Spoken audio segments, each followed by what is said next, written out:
I wanted to show some of my stone collection. This is only like a small part of my collection overall. This is just sort of the stones that I had here in my living room, like up on the windowsill and like bookshelf.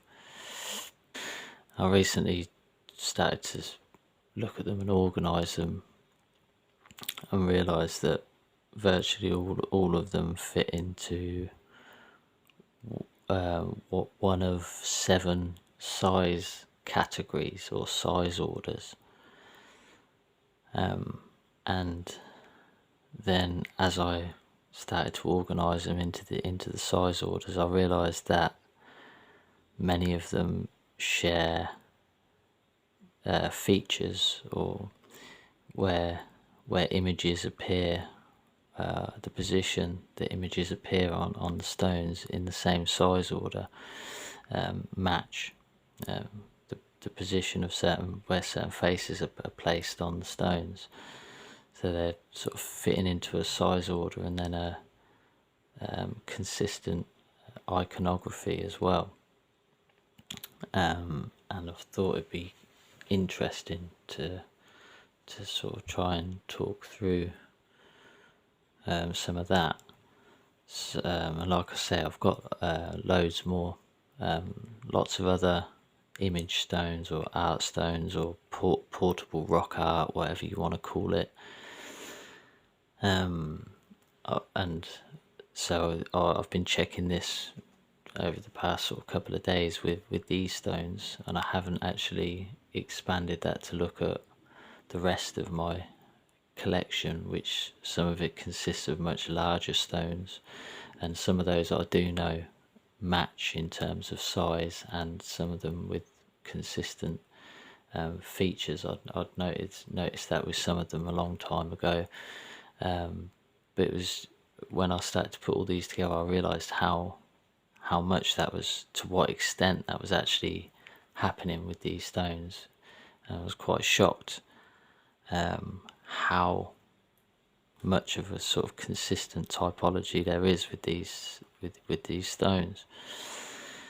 So this could, what I'm trying to say is, once I look at the rest of my collection, there's probably going to be a lot more stones that I could add to these categories, but for now these are the sort of stones that I've had lying around, and I've started to organise them, and there's already a lot of consistency. So what you've got is, as I say, 7 size orders, with this row here being the kind of smallest, then this row being the next size up, and then this row the next size up, then this row the next size up, with this few here on the end that are in this size order, then this row here, then all these at the back are in the same size order, and then there are 3 here which are the largest size order. So that's 1, 2, 3, 4, 5, 6,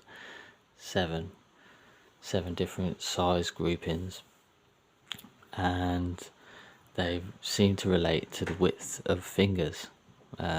So this smallest size here, I can sort of take any one of these, and that it's roughly equivalent to the width of two of my fingers. I'm an adult male. I'm not that tall. I'm not that large. I'm not that small. Kind of sort of mediocre sort of size. Maybe a good reference point. So this size order is 2 finger widths. The next size order up is 3 finger widths.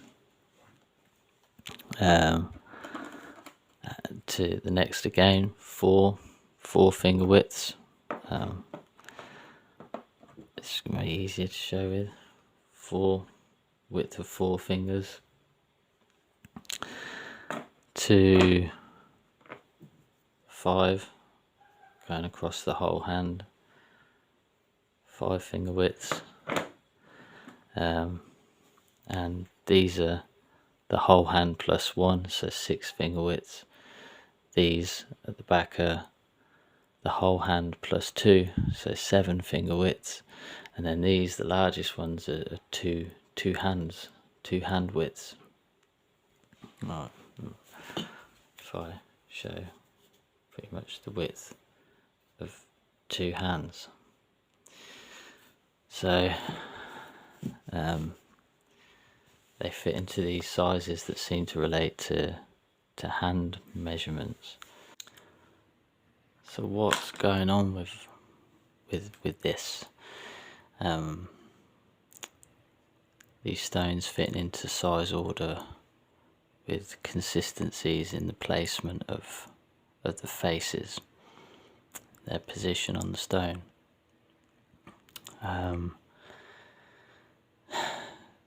So the fact that they fit into sizes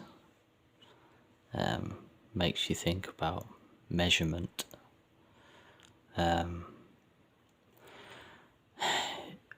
First thing you might think is weights. Are they actually weights? But there's quite a lot of variation in the thickness between, so they might be the same height, but there can be quite a lot of variation in the thickness. For instance, one on the left is quite a lot thicker. I mean, they are rough, they feel very similar in weight. That one's probably heavier. Most of these are all flint, with the exception of these larger ones over here. These two are sandstone. That one's flint, and the flint is heavier than the sandstone. So in that instance, there's quite a lot of difference. But again, with some of these pieces, especially at the back, you can see some of these are a lot thicker. You got a flake here that's a lot thinner than the rest of these in this first row. So I think the variation in the thickness that leads to more of a variation in weight makes me think that they're not weights. They're not for measuring weight. I don't think. I could be wrong, but I don't think they're for measuring weights. So obviously they are, as I was demonstrating earlier, they seem to conform to hand measurements, the finger measurements, and it's quite generally agreed that probably the origins of measuring and units of measurement derive from body measurements. And when you look a bit more at that and the system that seems to be going on here, there seems to be more of a point of interest. So with this first row here, these are the 2 finger width stones, and the most common theme is the face on the right side at the bottom, sort of looking to the right, looking down and to the right, which is the same that you get with this row here, which is the hand width. The main theme is the face on the right side at the bottom and looking down and to the right.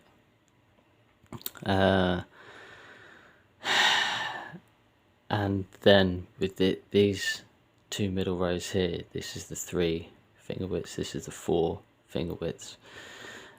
The prominent theme is the face on the left side, looking to the left, but not looking down and to the left, just looking off to the left.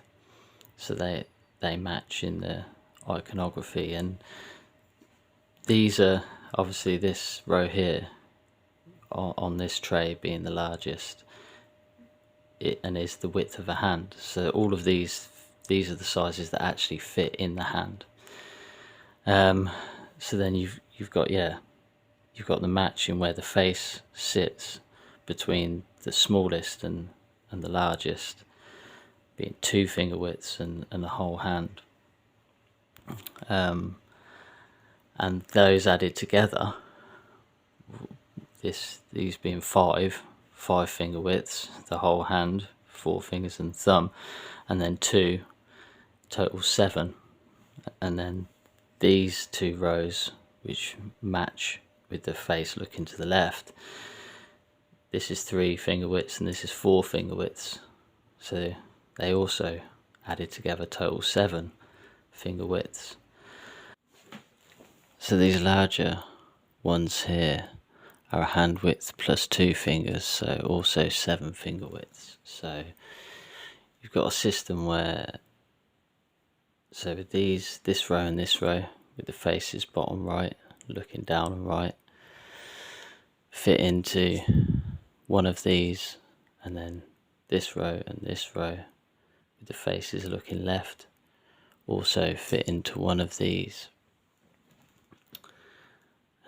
So they're almost like sets, and the size of these fitting into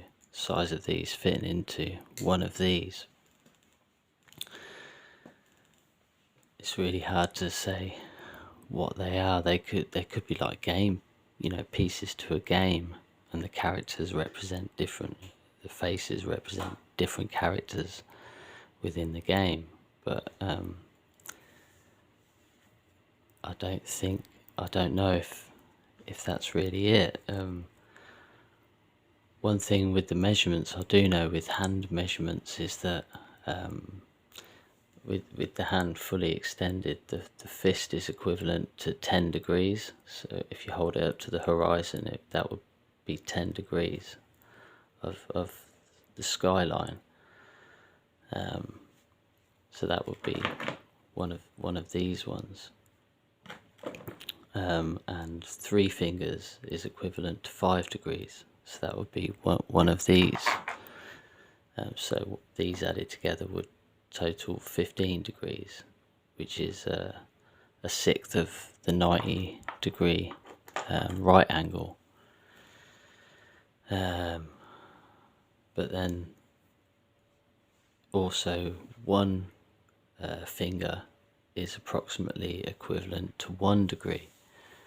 So again, the 2 finger width, the ones that are 2 finger widths might have been perceived as 2 degrees. So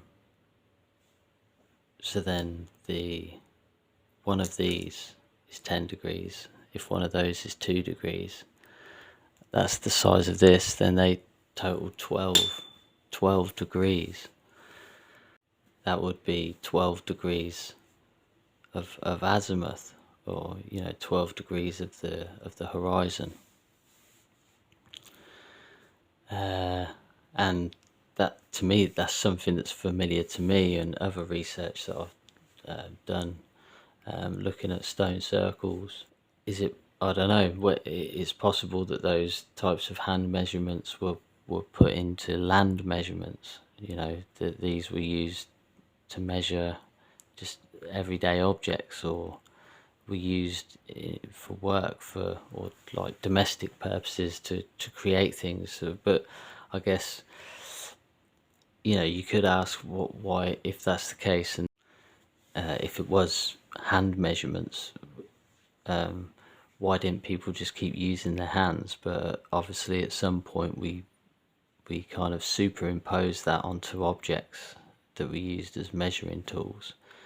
I think that's the whole kind of point, is that thing of we can sort of use our fingers to measure and superimpose that onto the horizon, and then superimpose that again onto objects, and you're sort of developing a measuring system with standard units of measurement for kind of domestic purposes, or just for the development of society.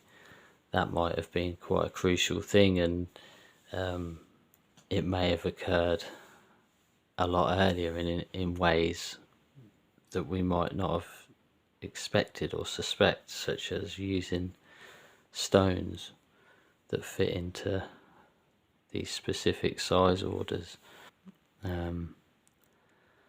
So there does seem to be something indicating possibly hand measurements, and that link to hand measurements being used in navigation and to to measure the horizon. But again, that isn't at all conclusive. It's just a kind of link that can be made. But I guess another thought in terms of sort of having these groups that they fit into different sizes, and then they have faces that kind of indicate the grouping.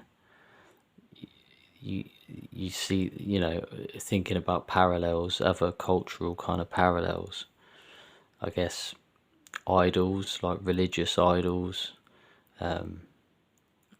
quite often sort of repeated icons, with statues that kind of are presented in a similar or same way, with people in similar positions, and the different people from the religion, different either deities or saints and kind of figures of the religion, represented in similar ways. So obviously, for instance, the obvious Jesus on the cross, or the Mary cradling the baby Jesus, or the Buddha, the laughing Buddha, or Buddha with his meditating with his hand up, or these kind of things that or any number of sort of Hindu deities, that the way they're sort of presented consistently in kind of. So that's another area where there's kind of could be a parallel, but then the size ordering of these, and the way that, as I was just describing, they sort of, some of these fit in, these fit into the size of this. That doesn't quite explain that as much. So another area where I can see a sort of parallel is with money or currency. We have different coins that are sort of different sizes or different weights, and then they're sort of stamped with the face of a particular individual. So could these actually be a type of currency, which it's been suggested before as well, but I've had that suggested to me by other people, and that's an interesting thought, very interesting thought, but it might be more complicated than it first sort of appears, in that currency in those days might not have been quite as trivial or superficial as it tends to appear to us today. As in, the sort of use of currency might have been seen as extending into the afterlife, that sort of these could be exchanged person to person in the living life, but then also offered, deposited, or buried with people, or that kind of thing, also as having a kind of value also in the afterworld, is a thought. For a lot of people, get a kind of sense with these idols that there's something to do with ancestry and honouring, or even communicating with sort of ancestors and spirits. A lot of people kind of have an intuitive kind of a feeling that there's something like that relates to these types of stones. But ultimately, it's impossible to know exactly what these are. Are they just simply stones with artwork on,